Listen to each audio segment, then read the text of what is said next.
Ashamarka fune daawwattoota keenya nageenya keenya bakka jirtanitti sinaa dhaqqabu jennaa kun qophii seenaati. Qophiin seenaa keenya har'aa dhimma seenaa adda bilisummaa Oromoo irratti kan xiyyeeffatudha. Seenaa adda bilisummaa Oromoo keessumaa adda bilisummaa Oromoo hundeeffamuu isaatii kaasee haga ammaa jirutti maal fakkaata ka turee fi akkasumas dhiyeenya kana ammoo torban darbe keessa jechuudha. Waajjirri adda bilisummaa Oromoo kan wiirtuu Gullallee yookaan muummee Gullallee waggoota 5 kan walitti siiquuf gara waggaa 5tti kan siiquuf ka'e dhiyeenya kana banamee hojiif saaqamuusaa torban darbe keessa dhageenyeeti jirra. Isaan wal qabatee qophii seenaa keenya har'aa kan isin biraan geenyu ta'a. Egaa turtii qophii seenaa keenya kana waliin akka nu wajjin turtan kabajaa fi jaalalaan isin gaafadha.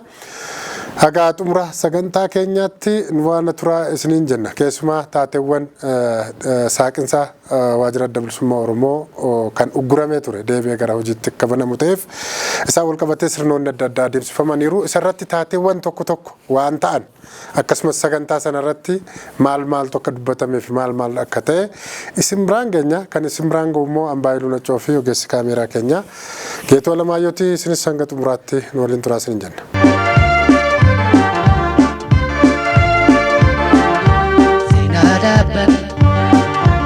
Banamuu waajjira adda bilisummaa Oromoo waxabajjii 22 ilaalchisee qophii seenaa keenya har'aa keessatti isin biraan geenya. Isa dura garuu seenaa qabsoo bilisummaa Oromoo adda bilisummaa Oromoo erga hundeeffamee kaasee akeeka hundeeffameef osoo hin sharafiin qabsoo garaa taasisaa akka ture seenaan ragaa ba'a.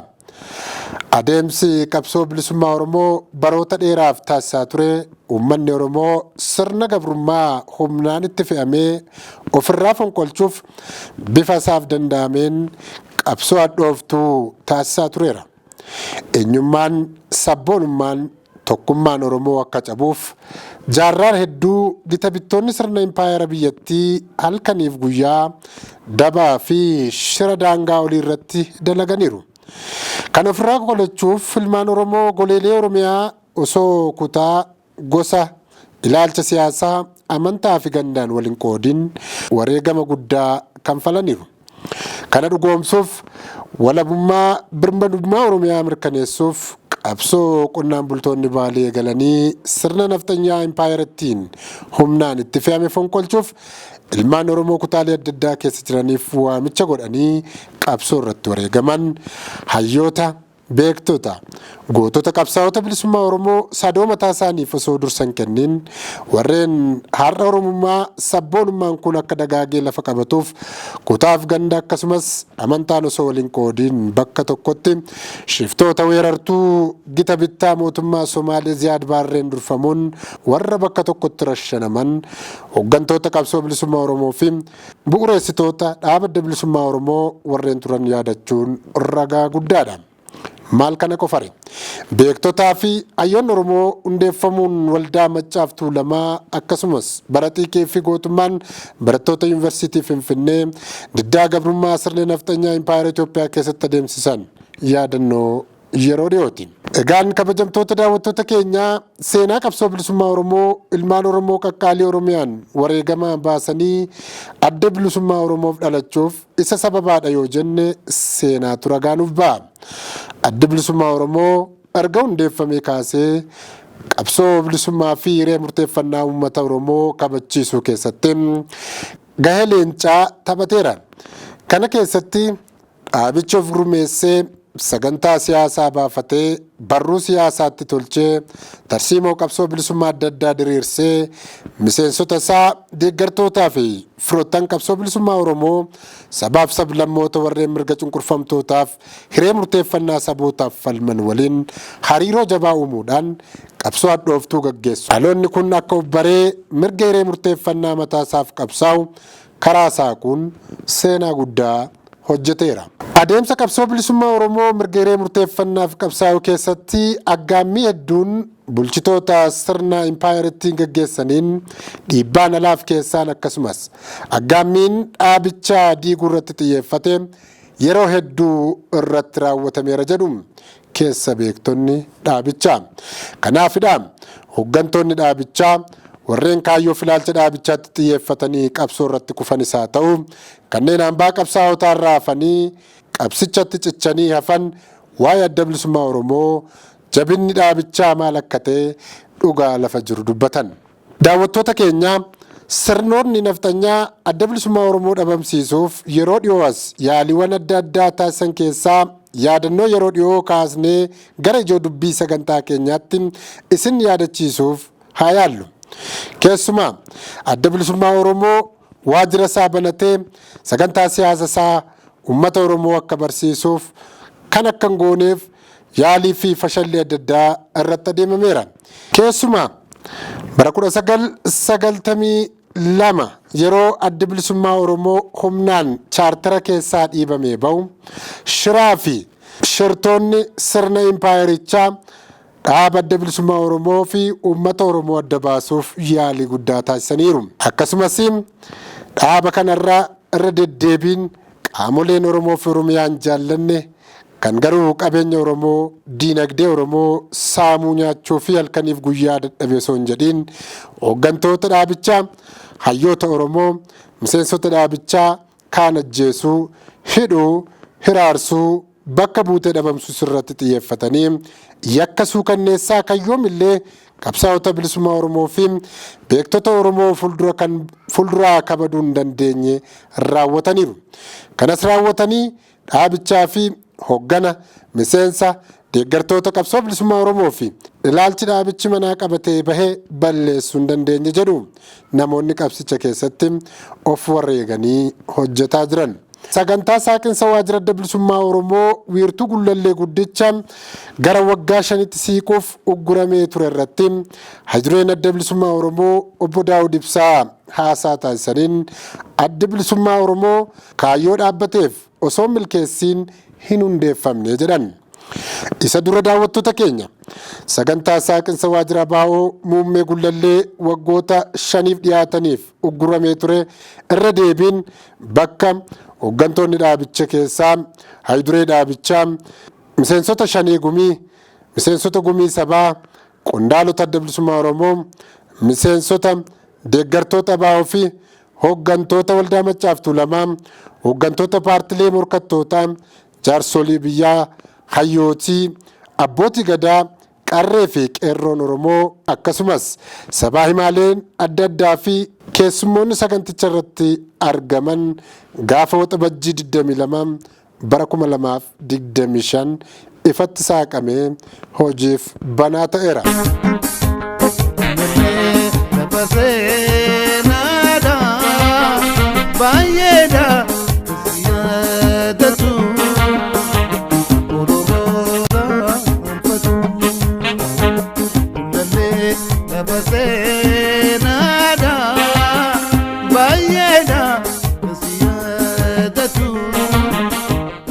Sirni sagantaa baniinsa waajjira adda bilisummaa Oromoo akkuma aadaa Oromoo fi duudhaatti eebba jaarsolii fi abbootii gadaa Oromoon jalqabeera.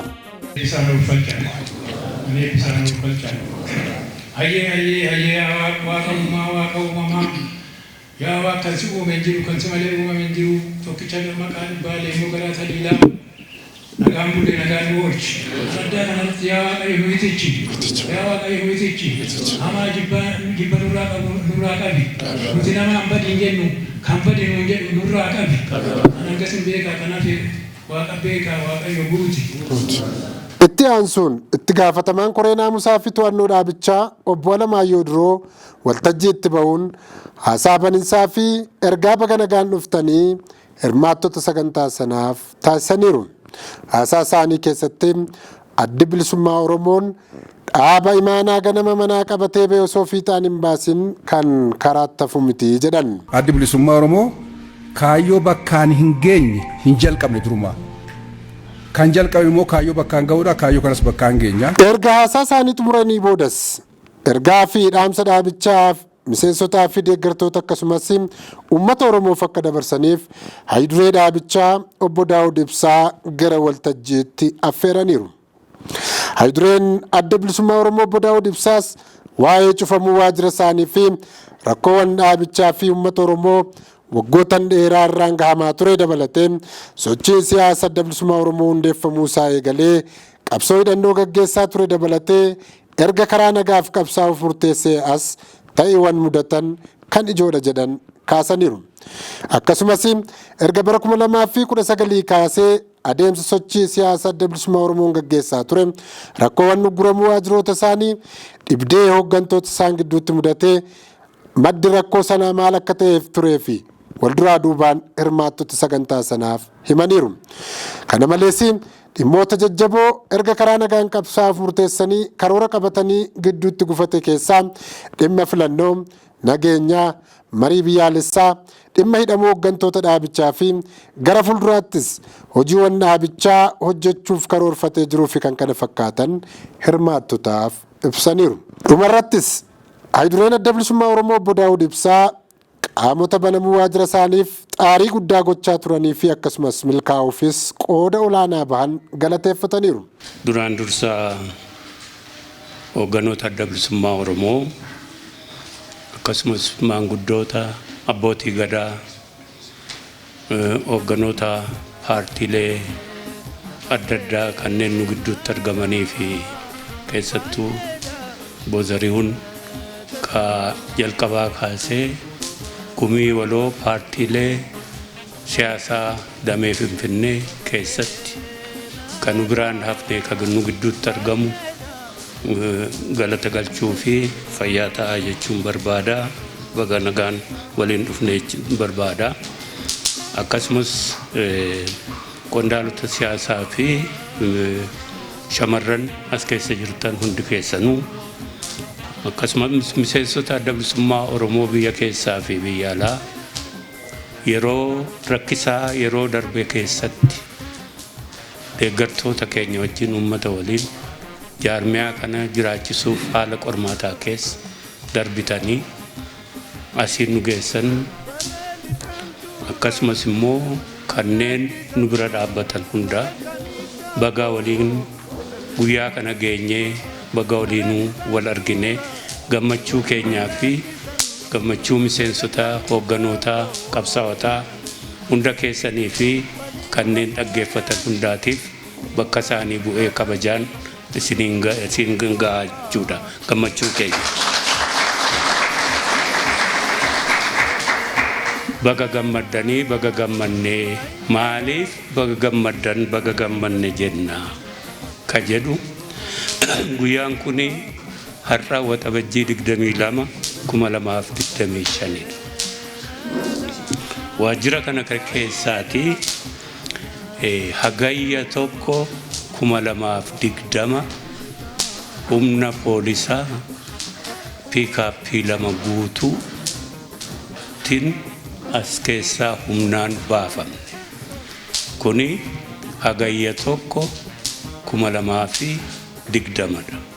Har'a 2000 waxabajjii 22 2025 waggaa 5 ta'uudhaa fi hagamtu haftee gara ji'a tokkoo fi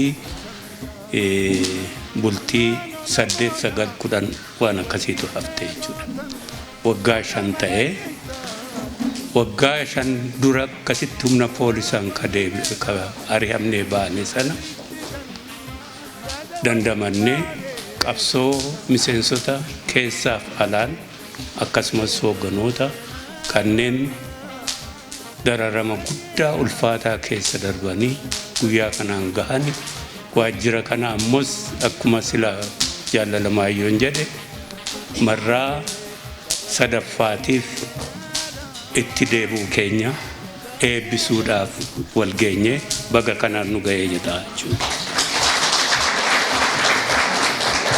Amma maaltu kanaan nu ga'ee maaltu ta'ee guyyaa sanaa kaasee guyyaa hagayya tokko 2020 waajjira kana keessaa nu bahuutti aanee maaltu ta'e sana booda sana duroo haalonni kanatti nu geessan maaltu ta'e maal faatu ta'e ka jedhu gaggabaabsee cuunfeen seenaafis darbee immoo mirga ummataa fi mirga ilma namaatiif kanneen qabsaa'aniif yoo xiqqaate gurra buufnee gara fuulduraatti bal'inaan ibsina.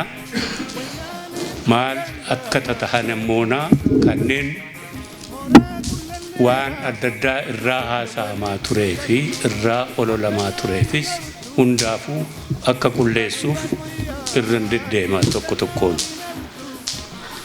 Hagayyo tokko akkuma sila jedhee asiitii humna poolisa Finfinnee keessaa Saajin Najaa Bereddaa ka jedhamuun ka hoogganamu dhufee waajjira kana keessaa bahii waajjira galee jiranii bahii naan jedhe. Lakki kuni waajjira paartii siyaasaati. Nagaadhaan hojjenna maaliif hin ba'a? Eeyyama mana murtii qabdaa jennaan hin qabu bahii ajajadhaa jedhe. Otoo kana wal falminuu gara sa'aatii 4-5 ture.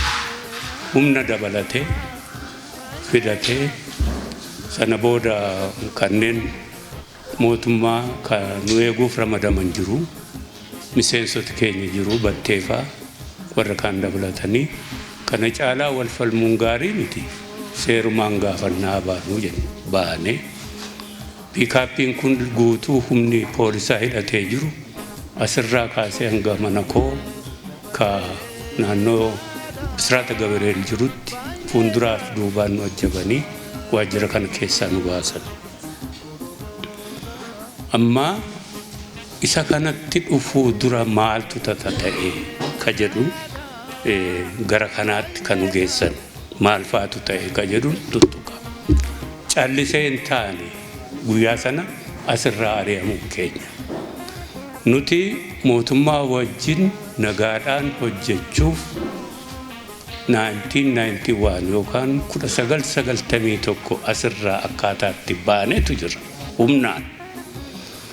Sana booda lolatu ture waggaa 27 lola kana xumuruudhaaf walta'iinsa Asmaraatti gooneeti seenne akkatti seenne namni hundi ni beeka. Boolee kanatti qeeballi nu godhee akkasumas immoo dirree masqalaattis qeebala guddaan godhamee akkasitti seenne walta'iinsicha waan bal'aadhaa sana keessa seenne nagaadhaan hojjechuuf seenne. Nagaadhaan hojjechuuf seenne kuni fulbaana 15/2018 ka seenne. Waggaa tokko guutuutti ka dhiyaatu nu fide boordii filannootti galmaa'u. Haala rakkisaa keessaa fi haala ulfaataa keessa boordii filannootti galmoofne sartifikeetii fudhanne nagaadhaan hojjechuuf. Julaay 2019 kora waajjiruma kana keessatti dirreerratti godhanne. Sana booda filmaatatti deemuudhaaf koree filmaataa dhaabbanne.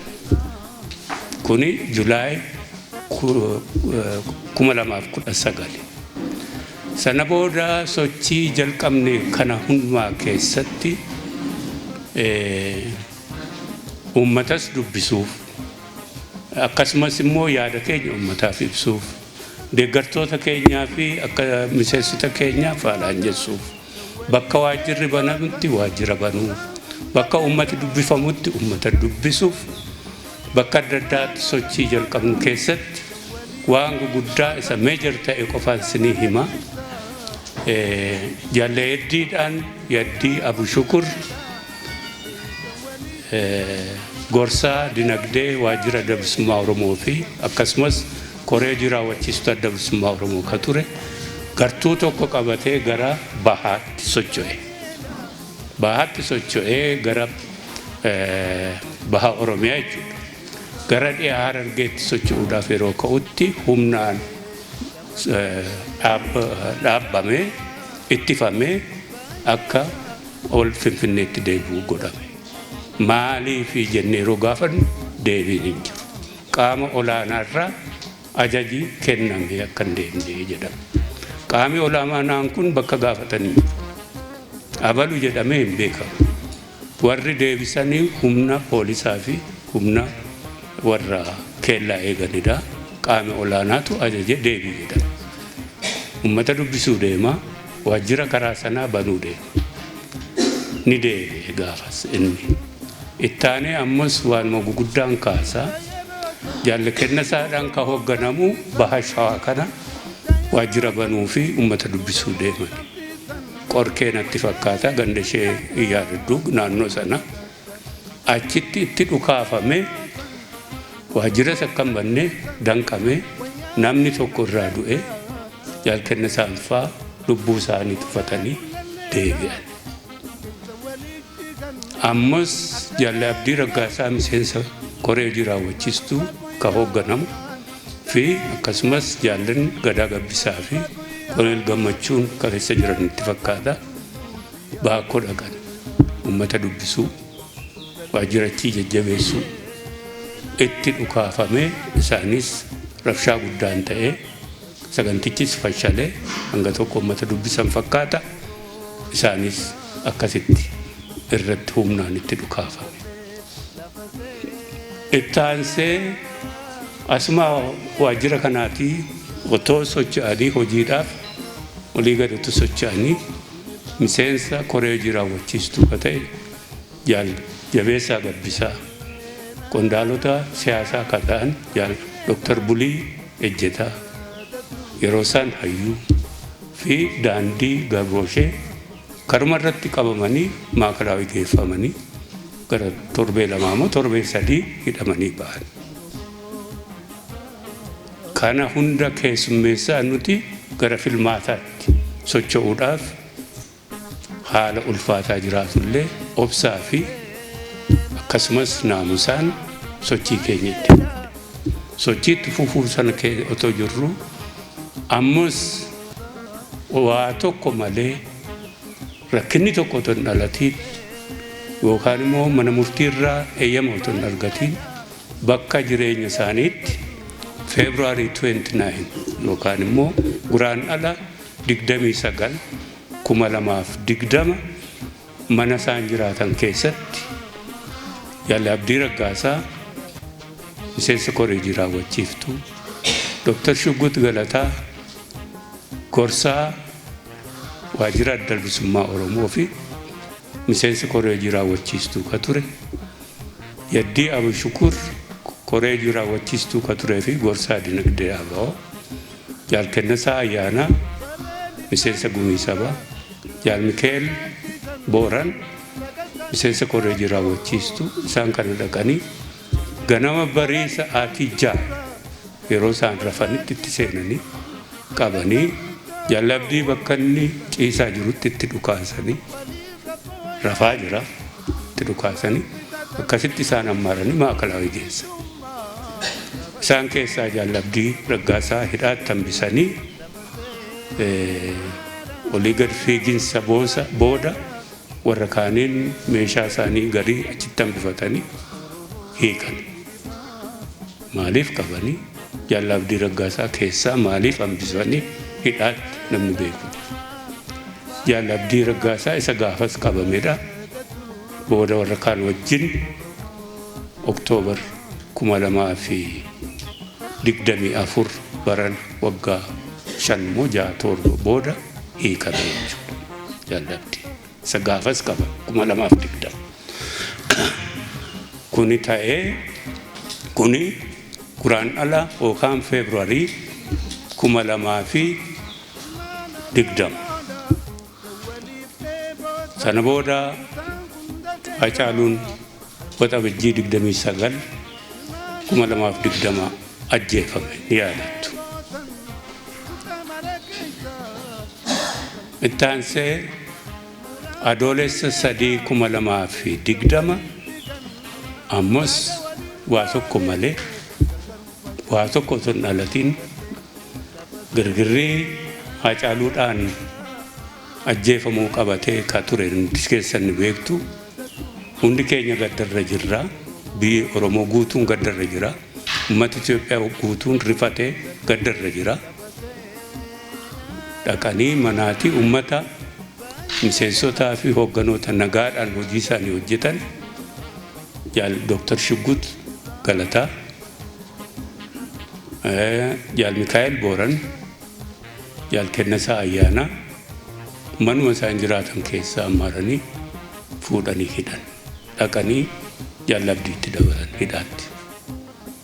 Kuni adoolessa 3/2020 ittaanee adoolessa 5 natti fakkaata guyyaa sana sirreessuu danda'anii manuma jiraatan keessatti qondaalota hojii warra siineer ta'an Jaalammii Beenyaa fi Jaal Daawit Abdataa manuma isaan keessa jiraatan keessaatii fuudhanii ammas isaan kanas hidhaatti dabalan.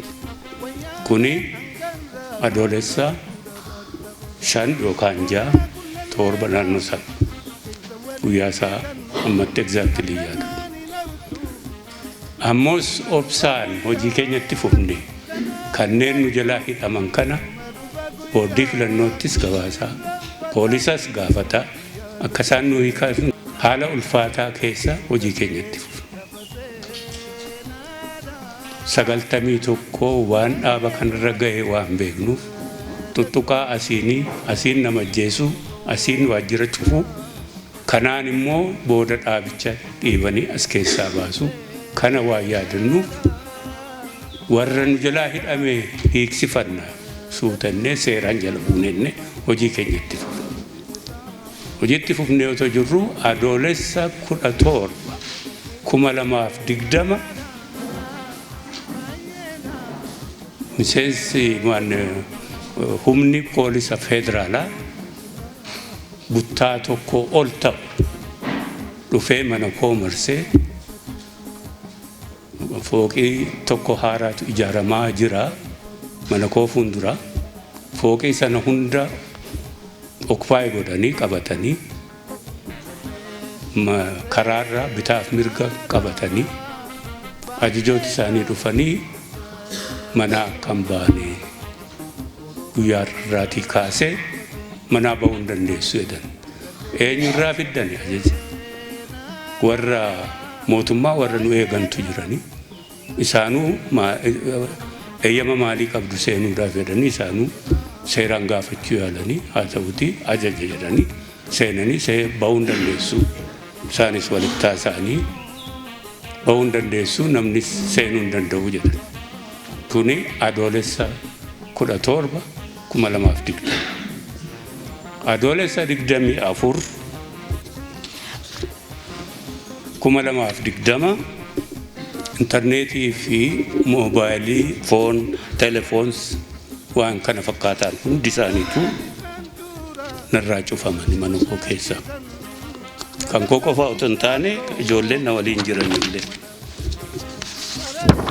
Kuni adoolessa 24/2020 jechuudha. Adoolessa 26 fi 27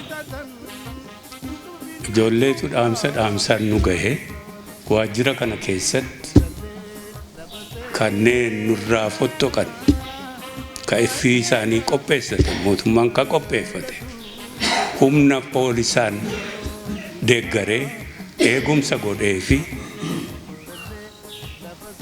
gariin isaanii miseensoti keenya miseensoti hoogganaan beekanii walgahii waamanii waamsisanii walgahiitu waamame jedhanii dhufanii gariin isaanii warri kaan immoo waan hojjetu beekaa poolisaan deeggaramanii waajjira kana keessatti walgahii godhatan. Walgahii kana dhaabin beeku ani haydireen dhaabichaa yookaan dura ta'an dhaabichaa natti hin himamne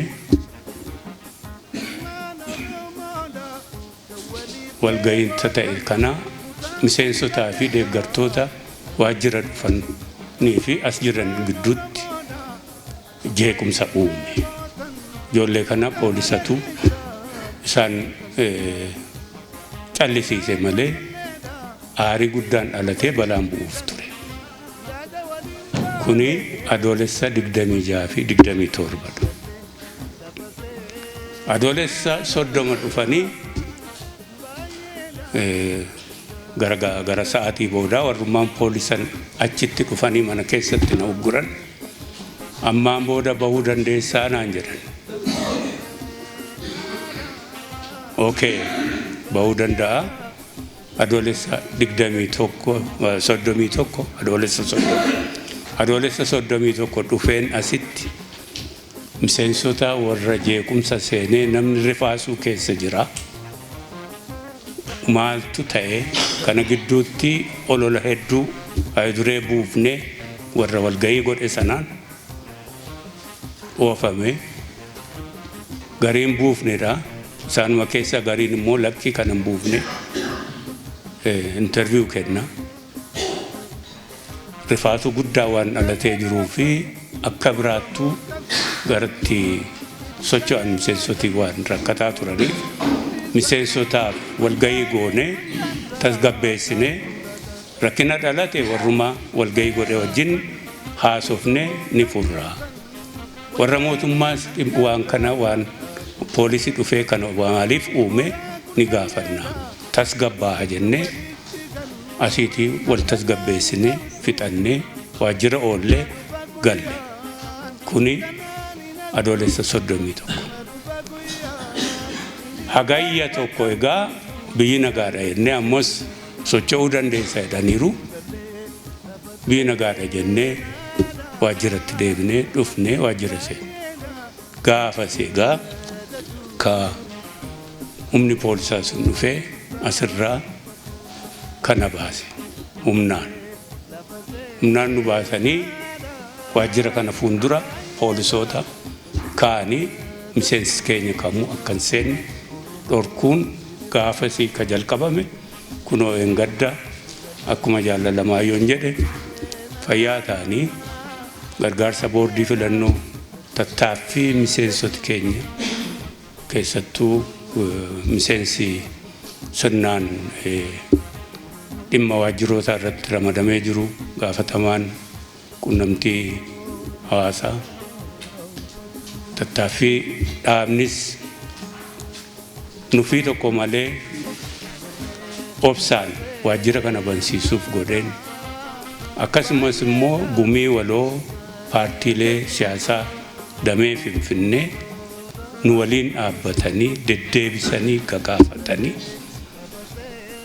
hibbaa kanaa fi waan adda addaanis waajjirri kuni akkasitti baname. Egaati waajjira kana adoolessa tokko akkasitti dhiibamnee bahuu fi as keessaa ari'amuu callisee hin taane.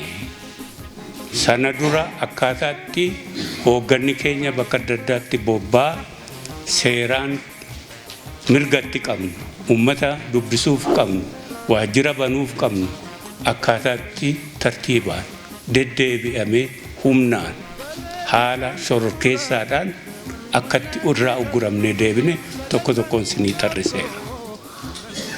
Sanatu dhiibee dhufee waajjira kana keessaa nu baasise. Addi Bilisummaa Oromoo nagaadhaan hojjetee nagaadhaan dorgomee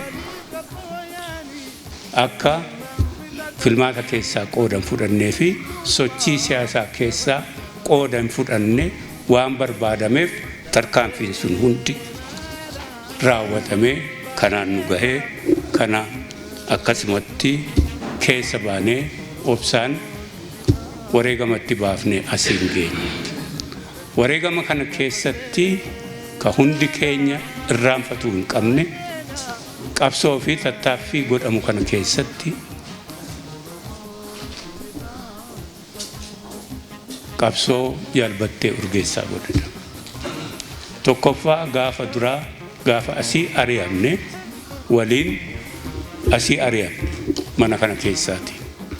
Haa ta'uutii Jaalbatteen nama baay'ee hubataadha. Nama baay'ee beekumsallee horateedha. Darbee qabsoo kanaaf uummata kanaaf mirga namaatiif waliigala Oromoo qofaaf otoo hin ta'in namuuf kennaadha. Kana gochaasaa fi sochiisaa fi yaada isaa irraatii namni nu hubatee nama. Hanga hidhamutti waajjira kana bansiisuudhaaf isa wajjin waan goone darbee immoo dhaaba kana butanii nurraa butatanii gartuu qopheeffatanii as keessatti walgahii godhatti sanatti kennuuf sochii ulfaataa godhame sana waliin taaneeti boordii filannootti falminee hanga inni hidhamutti wareegamanni godhee fi tattaaffinni godhe seenaan hin dagatu.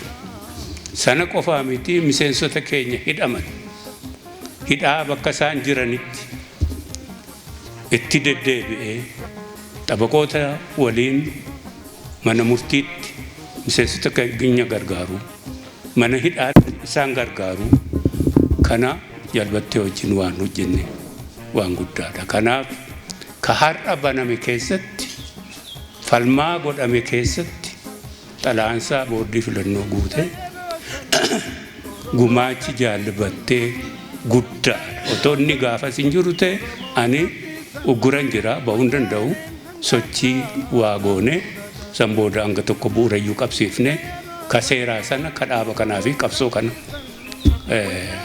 hambise bu'uura isaa buusuu hin dandeenyu turre.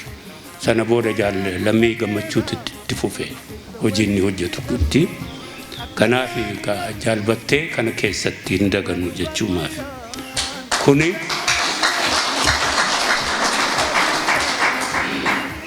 Kuni ta'ee egaa akkasitti ari'amnee hidhamnee kaan uggurame waajjirri kun cufame ka ittaanu maaltu ta'e? Ka ittaanu miseensota keenyaa fi miseensota hoogganaa dhaabni kun qabu bakka bakkatti adamsamaniiti hidhaa seenan. Jaalli Gammachiis Tolasaa hojiidhaaf asii Ilubaaboor bobba'ee erga jaallan kun hidhamanii waajjirris erga cufame Ilubaaboritti sammuu qabanii hidhani. Miseensota dubbisuu deeme leenjisuu deeme achitti hidhan. Asii Buraayyuu mana miseensota keenya keessa jiraatanii hojjetan hoogganootatu keessa jira. Gartuu saabaa'otu keessa jira. Meeshaan saabaa'oo achi keessa jira. Achi dhaqanii hunda isaanii hammaaranii mana hidhaatti naqanii isaan kana keessa miseensota gumii sabaa Jaal Malkaa Danuu, Jaal Mahammad Raggaasaa fi qondaalota keessaa yeroo isaan hayyuu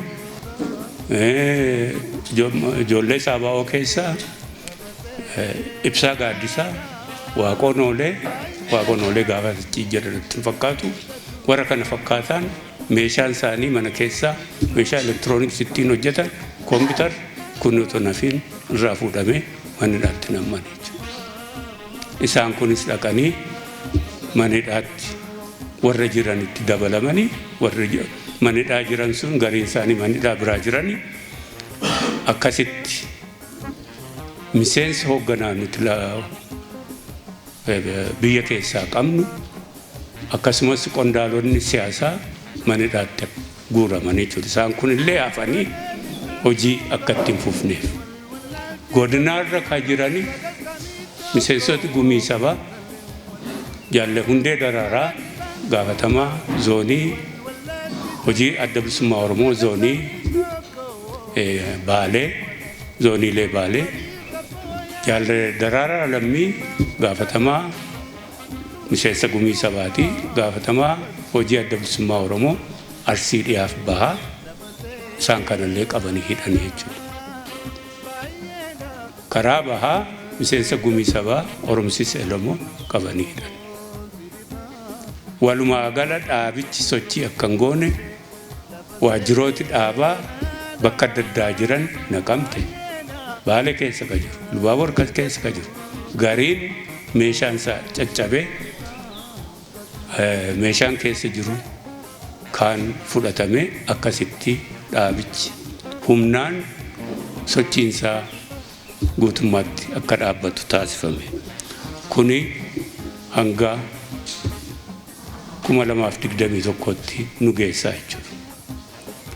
Akkasuma ta'ee adda bilisummaa Oromoo ammas muuxannoo 91 waan qabnuuf asirraa labsii godhannee bahuu murtii sana didnee tokko waajjira keenya cufame akka banamu miseensoti keenya hidhaa jiran akka hiikaman hogganoonni hidhaa jiran akka hiikaman falmataa ka jalbattee wajjin jalqabnee booda inni nurraa hidhame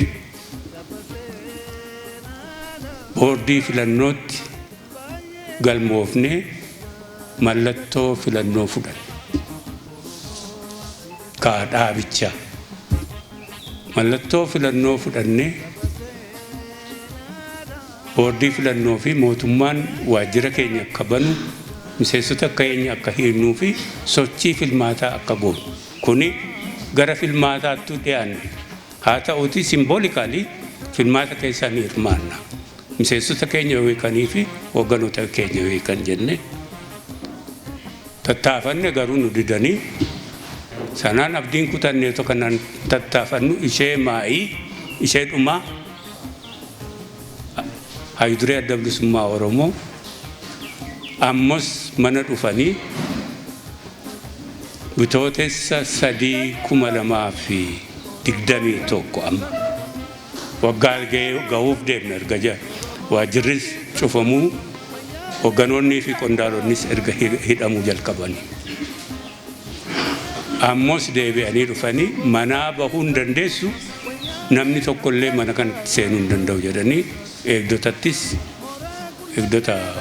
nuuf ramadamantu jiranii isaanittis ajaja kennanii shofeera koo nama 2 irraa kaafe waggaa tokkoof namni hin seenu namni hin ba'u kuni bitootessa 2021 bitootessa gaafa 3ti filmaati immoo biyya kanaa waxabajjii 21,2021 jalamamoo akkas ta'a akkasitti filmaata keessaatii qooda akkam fudhanne isa galmoofnee mallattoo filmaataa fudhannellee akkasumas bilaashafe akkasitti irraa ugguramne kana maaliif hin kaasaa waan filmaataa Adda Bilisummaa Oromoo akkaataatti irraati humnaan hoogganni isaa hidhamee qondaalli isaa hidhamee miseensi hidhamee waajjirooti cufamanii akkatti baafaman ragaa lafarratti ta'ee jiru kana otoo jiru karaa biraa immoo olola Adda Bilisummaa Oromoo fi KFO'n filmaata keessaa qooda fudhatuu didanii waan ololamaa ba'e isin ni beektanii waan filmaataa kanaa jechuudha seenaansaa akkatti keessaa ba'ani kuni waan filmaataati waan marii biyyoolessaa jedhamee haasa'amuun waa tuttuqa waan filmaataa kanarra otoo jirru miseensota keenyaa fi hooggannii fi qondaalli hundi hidhaa otoo jiru ani Hayduree dhaabichaas mana keessatti ugguramee otoo hin jiru yerootti naashinaal daayaloog biyya kanaa labsamee fi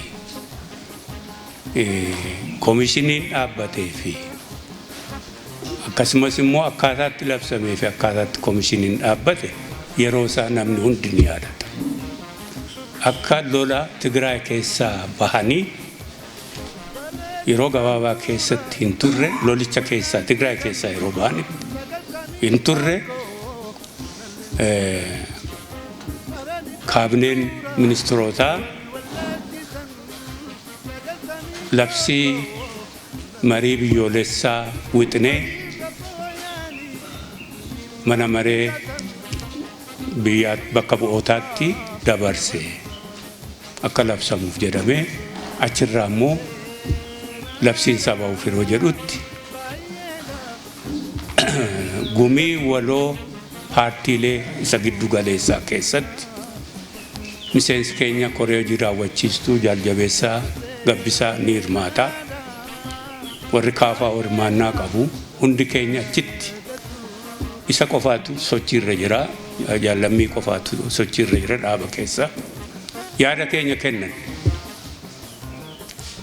gara marii biyyoolessaatti ni deemna yoo ta'e marii biyyoolessaa kana waliin abbaa itti ta'uu qabna abbaa itti ta'uuf immoo tokko qophii isaarraa lammaffaa ijaarsa isaa fi caasaa isaa diriirsuu fi bulchiinsa isaa tolchuu isaa sadaffaa kanneen marii biyyoolessaa kana gaggeessani koomishinii haa ta'u akka biraatti haa diriiru caasaansa kana waliin haa tolchinu malee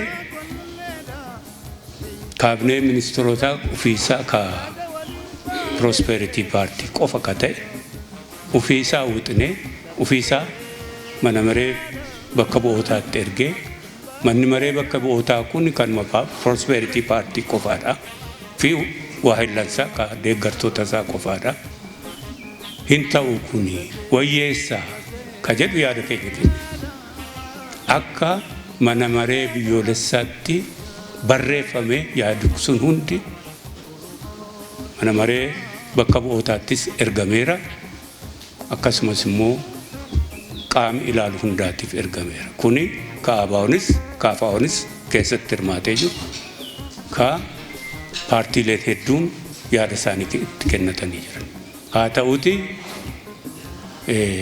prosperity partiin kana hunda didee ka kaabineensaa murteesse wixine mana mareetti kennatee mana maree bakka bu'ootaatti isaan immoo labsanii koomishinii ofii isaanii dhaabanii sochii waggaa 3 waan darban kana godhanii jechuudha.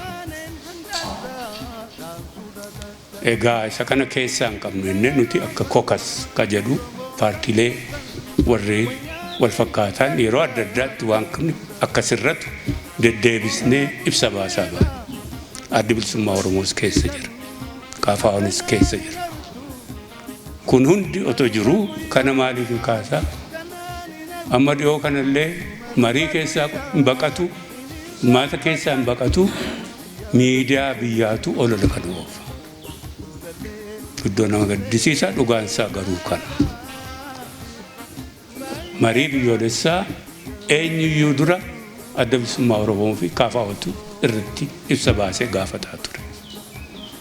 Kanaaf dhugummaa hin qabu ololli nurratti ta'u akkatti mariin biyyoolessaa deemaa jirus qulqullummaa hin qabu furmaatas ka fidu miti kun akkaataatti ijaaramee fi akkaataatti itti deemame ka amma ani ibse kana waan ta'eef irraa dhaabbanne. Diraamaa akkasii keessaa qoodan fudhannu yoo ka dhugaa fi ka qulqulluu ta'e rakkina siyaasaa biyya kanaa hundaaf furmaata akka kennu haqaan yoo hojjetama ta'e qofaa keessaa qooda fudhanna jennee jechuudha. Kuni kan marii biyyoolessaa ilaalu waan guguddaa ta'een tuttuqee keessa darbaa haasaa dheeraa gochuuf miti kan waan jedhe. Kaan egaa amma as geenye waama gaggabaabduu jedheen bira darbaa. Adda Bilisummaa Oromoo fi qabsoo Bilisummaa Oromoo akkuma silaa jaalalamayyoon jedhe tokko lafaa kan kaane. Isa lafaa ka immoo akka yookaan akka bittinnaa'u akka diigamu duulli irratti godhameen hin jiru.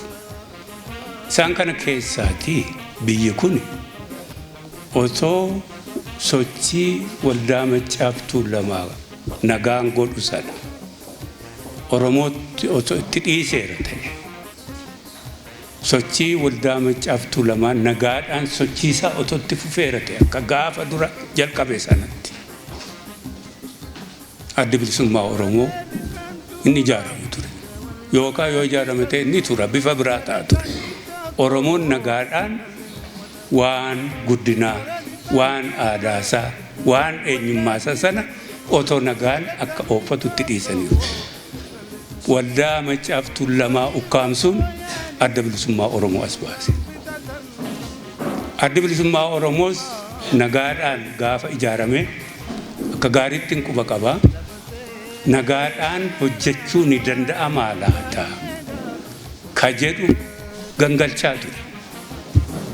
76 asitti yeroo ijaarame sanaati kaasee hanga dirreetti bahamutti.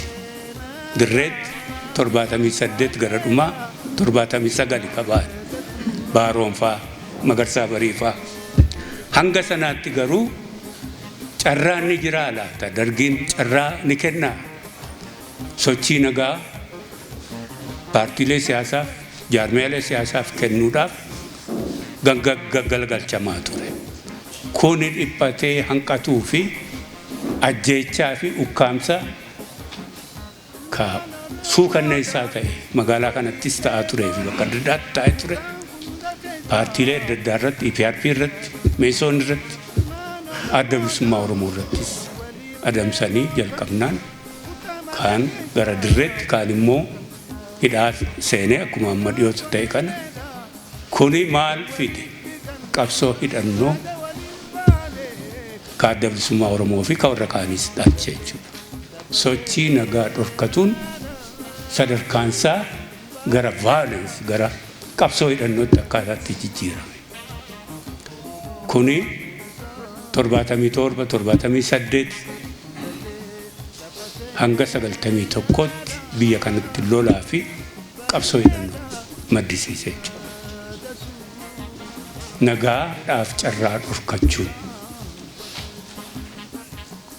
91 qaama warra dimokiraasii fi bilisummaa ummatootaa fi dimokiraasii ilma namaatiif qabsaa baane kakannee itti sagantaan siyaasaa keenyas kana jedha. Qabsaa'onni keenyas kana jalatti hiriiranii leenjifamanii itti qabsoo hidhannoo gochaa baanii inni kun eenyuun ilaalaa?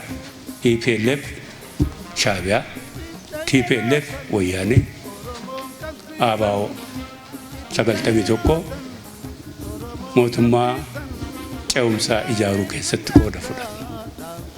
Warri qooda fudhanne kun hundi keenyayyuu TPLF dabalatee miseensonni isaanii Alam Baqqaanyitti waliin turan irra hedduun isaanii hidhaa.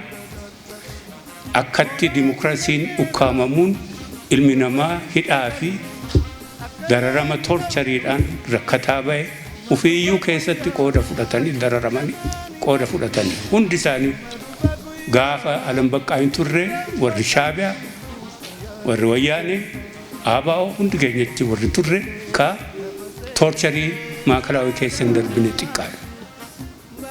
Kana hunda ka argee ba'etu 91tti immoo ammas Adda Bilisummaa Oromoo as keessa ari'e. Dhibee baase. Suni maal fide? Sochii qabsoo hidhannoo fi sochii haaraa ka dargaggoota Oromoo ka Afrikaa keessatti otoo seenaan isaa barreeffame fakkii ta'uu danda'an sochii qeerroo bilisummaa Oromoo as baase. Nagaa diduun bifa qabsoo fi sochii uummataa dhaabuu danda'uu miti. Bifa isaa jijjiirratee humni isaa warruma dhorke sana akkaataatti lafa sochoosee bakka irraa sochoosu agarsiise sochiin qeerroo.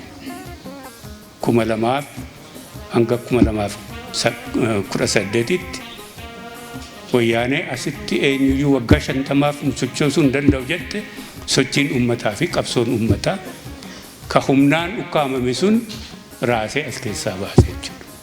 Kana keessatti qabsoo bilisummaa Oromoo fi Adda Bilisummaa Oromoo qooda isaa guddaa.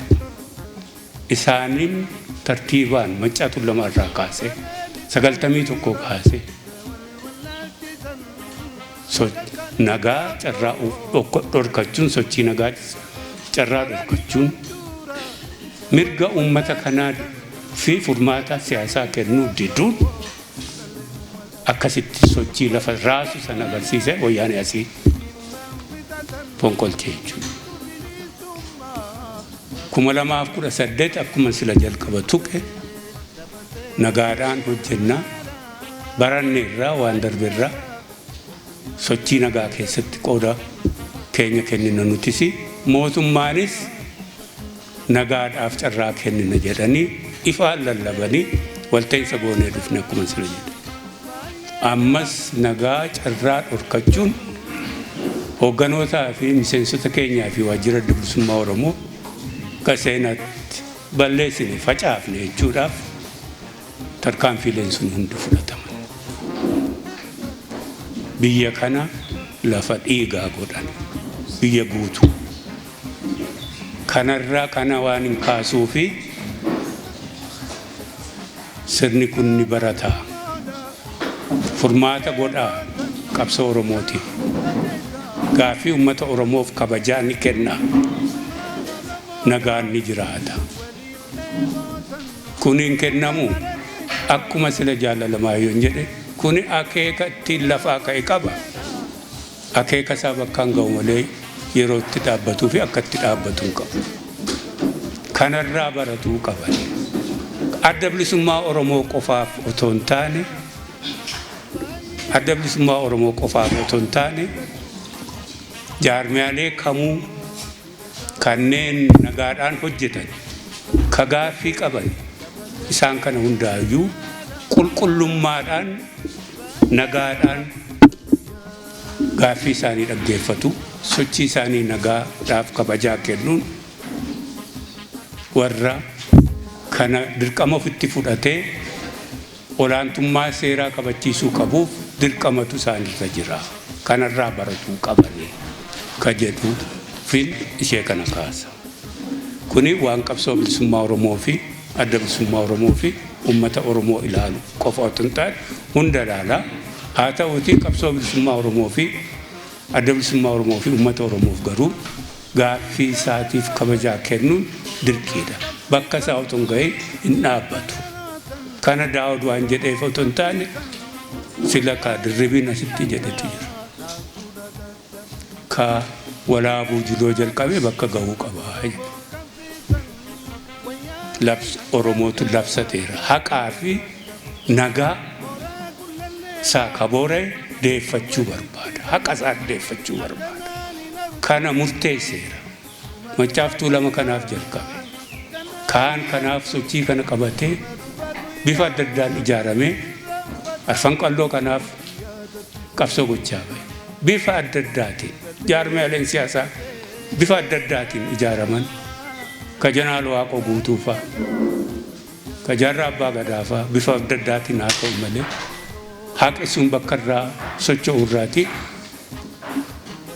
abbootii fi akaakilee isaanii irraa fudhatanii waan darbaniif kun hin dhaabbatu.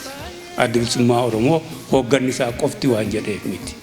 Kanaaf kabajaa itti kennanii jaarmiyaa siyaasaa kamuufuu kan inni qabatee deemu nagaadhaan deebii kennuu fi inni kun furmaatadha jennee amanna karaa mataa. Waan fuulduraa waan gabaabduu jedheen waan fuuldura keenya jiru. Waan gabaabduu jedheen gara furmaataatti deema gara xumuraatti. Nuti egaa amma waajjira bananne dirqamni nurra jiru miseensa keenya leenjii isaa barnoota isaa haaromsuu waajjiroota bakka adda addaatti banuu meeshaan irraa saamametu jira isa kanas nagaadhaan seeraan meeshaa sana deeffachuu paartiilee siyaasaa warra waliin hojjetaa jirrutu jiranii isaa wajjin mari'annee gara nagaa fi dimokiraasiin biyya kanatti kabajaa argatee sochiin siyaasaa fi sochiin gaaffiin uummataa nagaan akka socho'e nagaadhaan furamu isaan wajjinis sochii keenya jabeeffatu fi karoora immoo hoogganni gara fuulduraatti taa'ee baasu isaan kun waan fuuldura keenya jiranidha.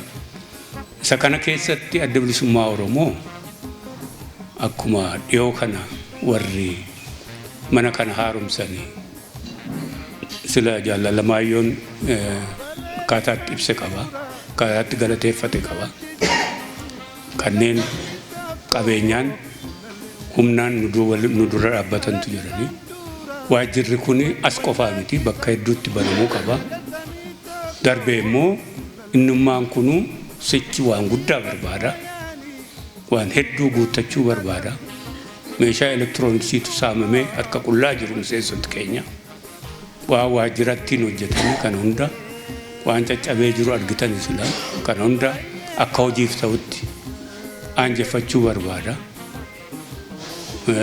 waan geejjibaa barbaada isa kana ummati keenya dirqama isaa ufiifuu beeka isatu waajjira ijaare isatu waajjira bane isatu waajjira utubee bakka hedduutti godinaaleetti aanaaleetti ufitti fudhatee isatu nu jalqabsiise 91 2019 hanga cuccufamuttis ammas kana akka nu biraa nu cinaadhaan dhabamne waamicha keenya goonaa jechuudha. maayirratti miseensota keenyaa fi deeggartoota keenyaa fi akkasumas uummata keenyaaf dhaamsa gabaabduu qaba. Barri keessa jirru kuni barra ulfaataa ta'e. Teknoolojii waan jedhu waan gaarii fidee akkuma waan gaarii fidee immoo waan ulfaataas hawaasattis mootummootattis akkasumattis jaarmeelettis fidee waan sooshaal miidiyaan nama godhu argitaniitu. Sooshaal miidiyaa qabatanii kanneen safuu hin qabne, kanneen kabajaa aadaadhaaf hin qabne, maanguddootaaf hin qabne, darbee immoo safuu siyaasaa warra hin qabne jibbinsa isaan achirratti oofaa jiran, arrabsoo isaan achirratti oofaa jiran waan waliinuu keessa ba'an. Gariin isaa immoo uummataaf uummata akka walitti buusu.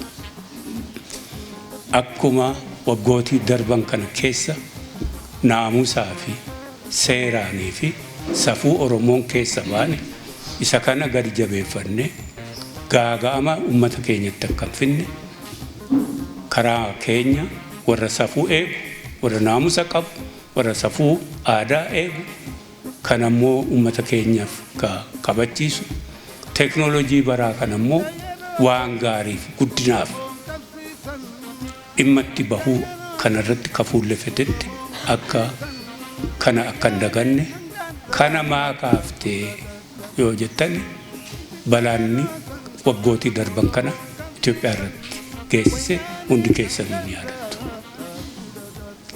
Duula jibbinsa uummata tokko irratti, uummata kaan irratti gaggeeffamaa ba'e hundi keessan quba qabdu. Darbee immoo adda bilisummaa Oromoo fi hooggantoota irratti waan oofamaa ba'e hundi keessan quba qabdu. Attaak haleellaa ka nurratti gaggeeffame. Isaan kuni miiraa keessa nama galchu. Otoo nuti uf hin qusanne ta'e, otoo nuti uf hin adabne ta'e, badii biraa keessatti nama galchu. Kana akka hin taane hagamuu miiraa keessa nama galchan, hagamuu badiitti nama oofan, kanaan haxxee kanatti akka hin diramne, kana dagatu akka hin taane, hojii keenya akkuma uummata keenya irraa baranne, akkuma adda bilisummaa Oromoo barsiisu naamusaa fi kaayyoo naamusaa namni akka hin daganne, naamusaa fi seeraan, naamusa siyaasaa, naamusa aadaa, safuu Oromoo kana qabanne, kana yoo gadhiifne hawaasa keenya tuqate. Isa kana gadi jabeenyaan akka miseensota keenyas bakka hundaatti barsiistan, uummata akkas waan ni taatan, warra jibbinsaa fi badiitti nama oofee kanaan qabatee nama allayyaa seenuu barbaadan waliin akka seennee jechuudhaafi kan waajjira banuuf deemna bakka adda addaatti hojii dhaabaa sochiisaa bal'ifnee jalqabuuf deemna. Isa kana bifa naamusaa fi qophii hojii jaalala hojiitiif akkuma kanaan dura qabnu akka of qopheessinu dhaammachaa bakka kanaan nu ga'ee fayyaa ta'a ulfaadhaa nan dheeressoo deemnu. Fayyaa ta'a. Anuma wal fakkaatuun haasaa gabaabaa ergaa yookaan dhaamsa uummataaf ta'a jedhamee akka dabarfataniif carraan keessummoota sagantaa sanaa irratti hirmaatanii obbo Alamaayyoon carraa kennaniiru fi bu'uuruma kanaan hoogganaa paartii Hibret Biheraawii Itoophiyaa obbo Zarihuun Gabra Egzaabeer haasaa fi banamuu waajjira adda bilisummaa Oromoo laalchisee miira isaanitti dhaga'ame ibsaniiru. አመሰግናለሁ እድል በማግኘቴ ትልቁ ነገር ኦነግ ከፍተኛ የሆነ የታሪክ የፖለቲካ አንጋፋ ድርጅት በመሆኑ ብዙ መናገር አልሻም። ለምን የኦነግን የጉዞ የፖለቲካ ታሪክ ድርሳኖቹ ስለሚናገሩ እኔ እዛ ውስጥ መግባት አልፈልግም። ግን የዛሬው መልእክቴ ምንድነው? አባሎቹና ደጋፊዎቹ ይህን ቢሮ በመከፈቱ እንኳን ደስ አላችሁ የሚል ብቻ ይሆናል። እንግዲህ ኦነግን የሚያክል አንጋፋ ድርጅት ይሄ ቢሮ ቢያንስ እንጂ አይበዛበትም ብዬ አምናለሁ እንደ ፓርቲያችን። ስለዚህ ለረጅም ጊዜ ተዘግቶ አባሎችና ደጋፊዎች ትልቅ መከራና የተለያዩ ችግር ደርሶባቸው እንደነበር በቅርብ የምናውቀው ነው። እንዲሁም ጓድ በቴ ላሳየን የትግል እንትን ነፍሱን ይማረውና እኛም በጣም አዝነናል እንደ ፓርቲያችን። ስለዚህ እችን አይቶ ቢያይ ኖሮ ምንኛ የታደለ ነበር የሚል እምነት አለን። ለዛሬው ግን እንኳን ደስ አላችሁ እንኳን አብሮ ደስ አለን የሚል መልእክት ብቻ ነው ማስተላልፈው። አመሰግናለሁ። ኢትያንሱን አባውን ደለቹፍ ወልዳ መጫፍቱ ለማ ቡራ ደካ ጀደመ ኬሳ ቡሬሳን ጃርሚያ ከና ከታን ኦቦ ድሪቢ ደምሴስ ኤርጋ ገባብዱ ደበርሰኒሩ ኦሮሞን ሀቀ ቆፋጩ አጩጨሜ ሚቲ keessuma warri ijoolleen tokko tokko hubachuu dhabuu danda'u. Waggaa 150 gadi qabamanii wanta akkasii faatu jedhama. Fagoodha. Bara 1520 keessa Oromoo wadda walaabuutti wal ga'ee Tuulamarraa, Ittuu Humbarraarraa, Gujiirraa wal ga'ee maaltu itti dhufee amantaan Musliimaa karaa bahaa, amantaan Kiristaanaa karaa kaabaa, warra adii waan akka bakakka adoolessaa dhuka'ee namaaf qabeenya walitti gubutu nutti dhufe eessa dhaqnaa maal goonaa jedhanii madda walaabuutti wal ga'anii mari'atanii namni maal taana jedhu waan ta'u nabu koottaa hin mari'annaa galaanaa qophaa'u eeboo naa kutufamu fardi haa leenjifamu waraanayyuu lafoos karaatees hundi qophaa'eet waggaa 2 qophaa'anii ofirraa ittisanii deebisan.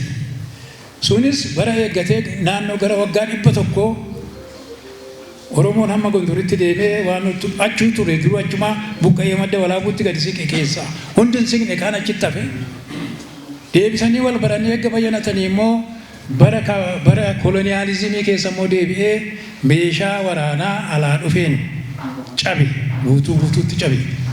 Oromoo har'as asirri kun xiqqoodha nutis bannu ittuma deebi'a. Kanaaf hammi mirgi uummata kanaa jiru hin deebinetti wanti deebi'u hin jiru.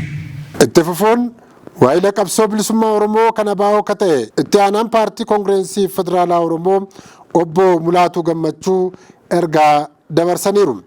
Ergaa obbo Mulaatuu keessaa Oromoon jaarmiyaa kanneen lamaan jabeeffatee waliin hin qabsaa'u taanaan rakkoon Oromoo furamuu hin danda'u jedhaniiru. Akka kanaatti deebi'ee iddoo kanatti manni kun iddoo isaa qabatee banamee ulfina Oromooti jennee ilaalame. Kaafaa'oon 2018 asitti abaa wajjiniini waluma duukaa taanee mirga Oromoof hamma nu danda'ame falmaa jirra. Waan barbaachisu irrattis waan gargar nu baasu hin jiru. Garuu Oromoon tooftaadhaa fi yoo dhaabbii 2 qabaatte ija tokkoon ilaaluu fi ija lamaan ilaaluun adda. Ija lachuun yoo waa ilaalaniitti hubannaan dhufa. Wal sirreessinee walii wajjin taanee filmaata bara darbee isa 6ffaa irratti qooda fudhachuu kan nuyi dadhabneef hankeenya isin hidhamanii ansaanii isin hidhamanii hankeenya isin cufamee ansaanii isin cufame waajjirri iddoo hundumaati. Keessatti garuu kanan isinitti himuu barbaadu Oromoo irratti hacuucaa ga'anii Oromoo irratti taa'anii biyyaana keessatti nagaan hin argamu.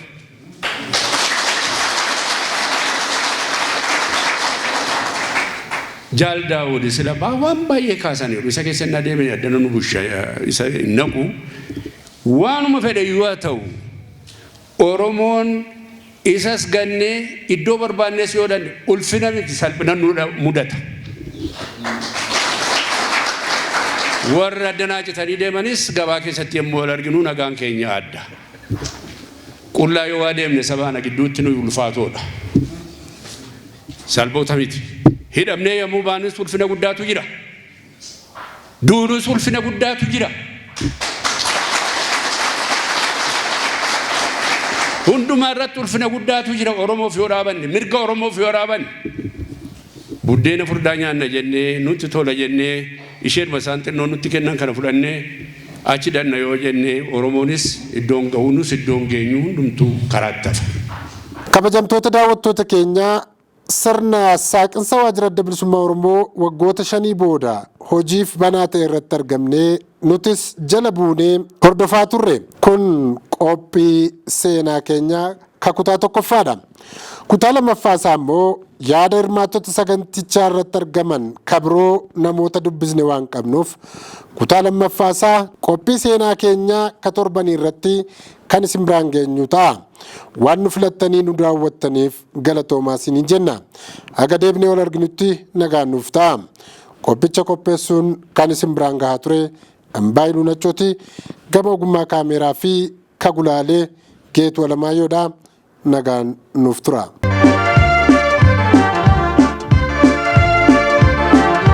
Sinada